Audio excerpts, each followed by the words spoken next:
2 months.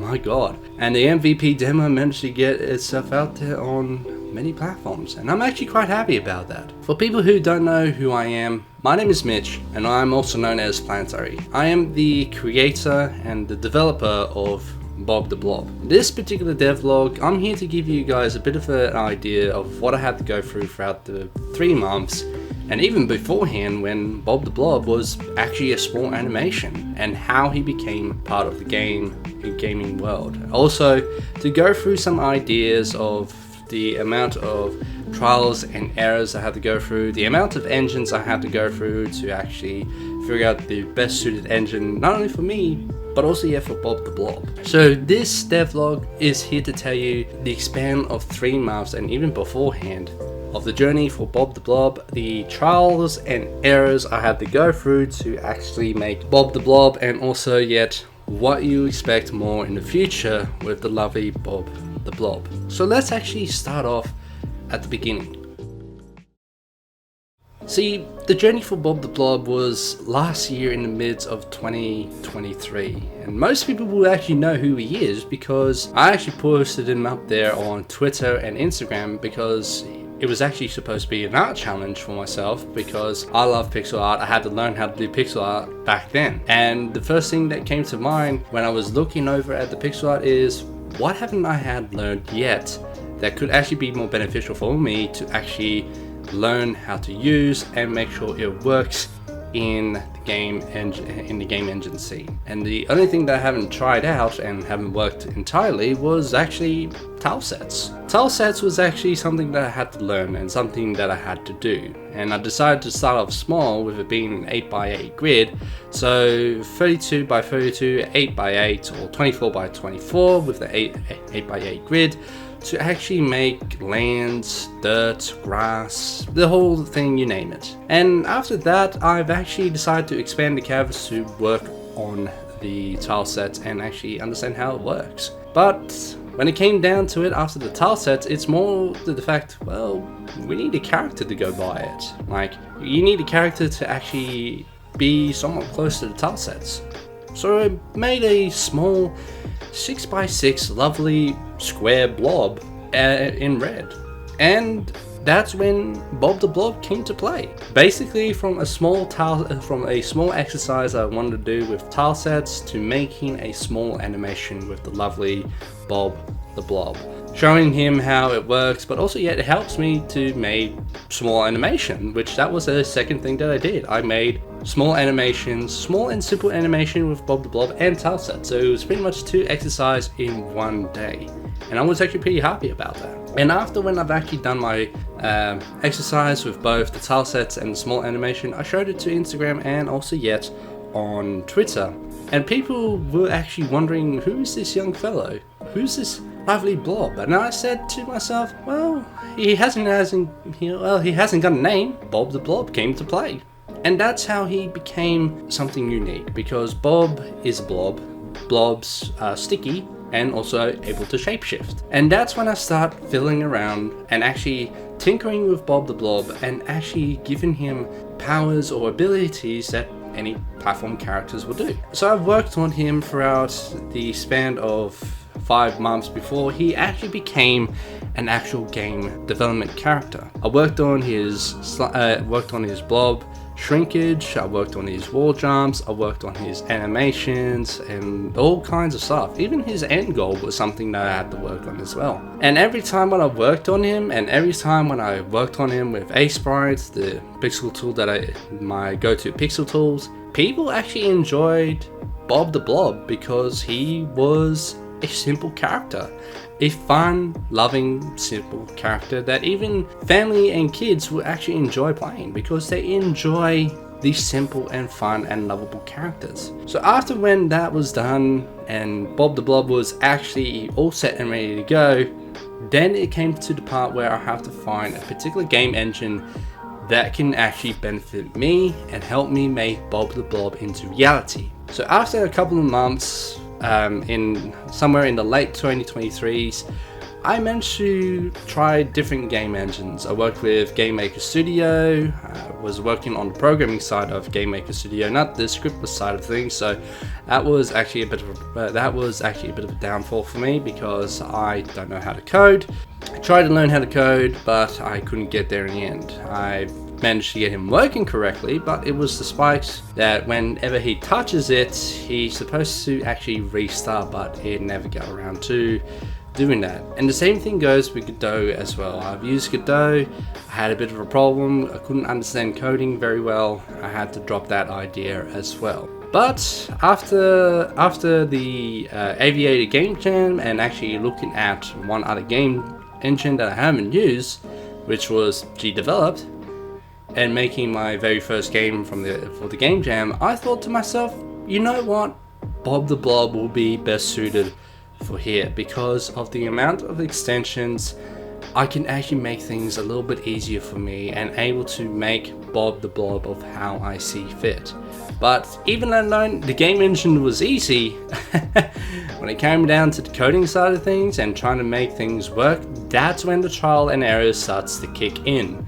There was so many errors, there was so many trials and errors, and there's so many things I had to work with to make sure Bob was best suited to how I see fit.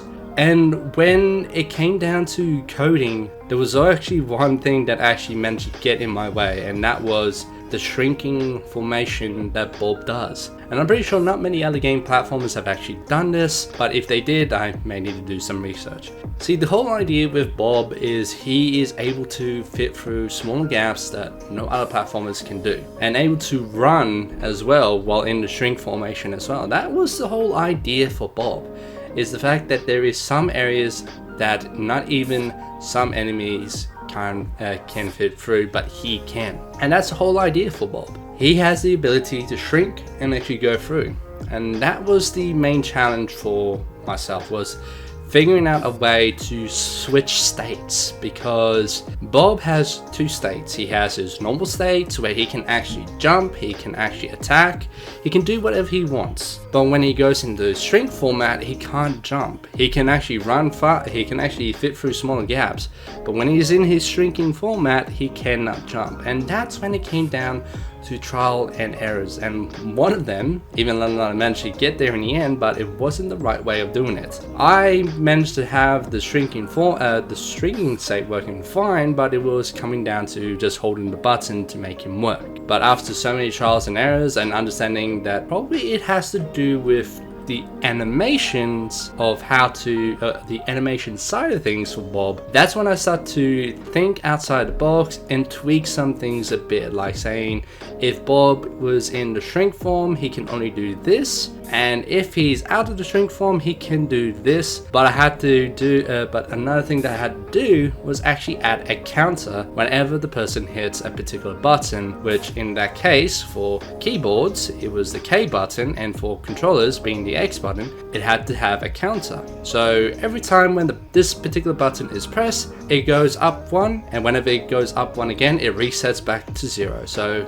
after so many trials and errors, and after learning that from the pause menu, Bob was able to shrink down to his format, but there was still a lot of trial and errors that I had to work with. And there were so many things that I have actually noticed and even give me a bit of a giggle, is the fact that Bob is able to clip through the ground without a single problem. Clip through the ground and is unable to get out.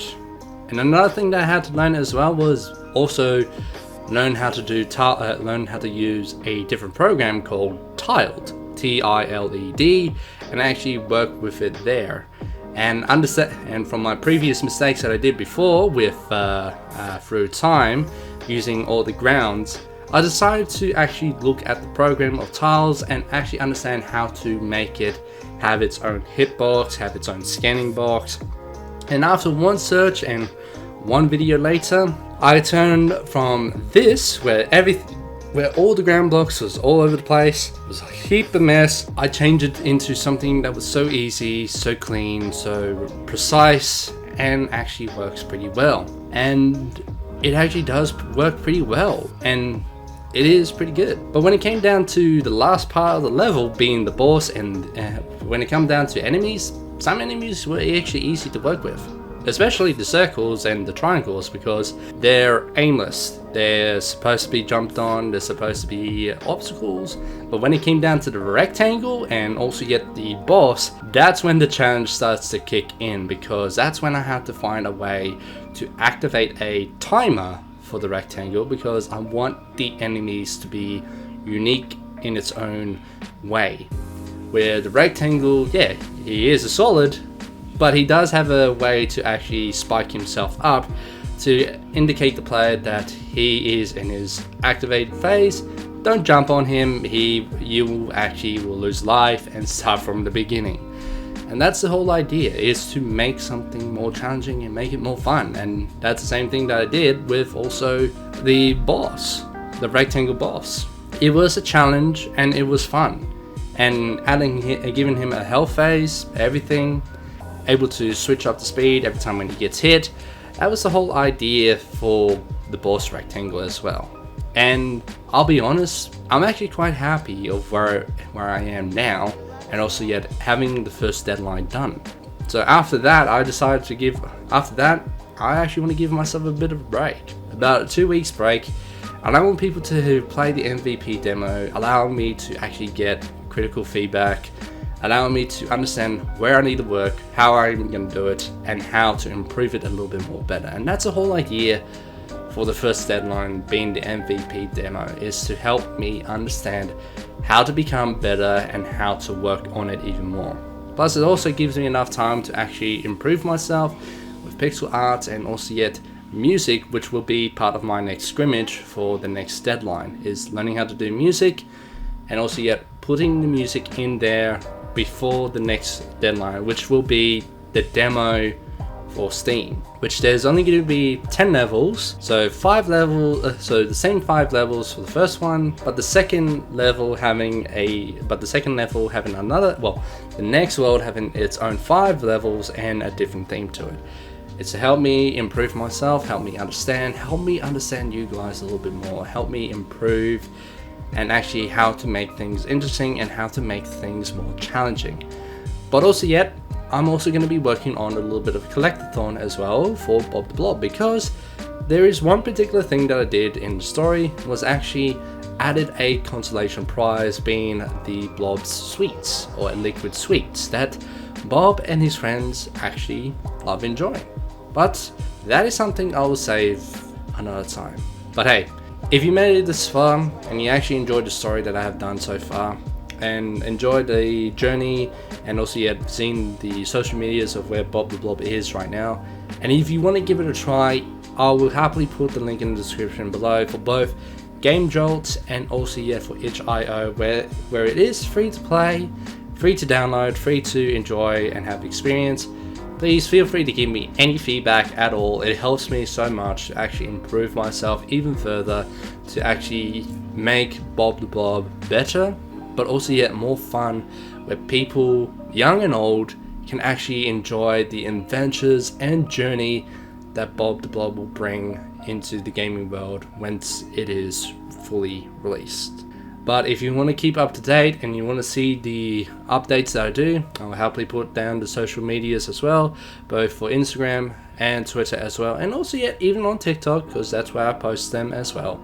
So thank you, ladies and gentlemen. More journeys and more adventures for Bob will be awaiting in the next after my 2 weeks break, and also yet the amounts of trials and errors I'm going to be having with making music, and also yet making more worlds, more themes, and more levels, and also yet improvements for Bob the Blob.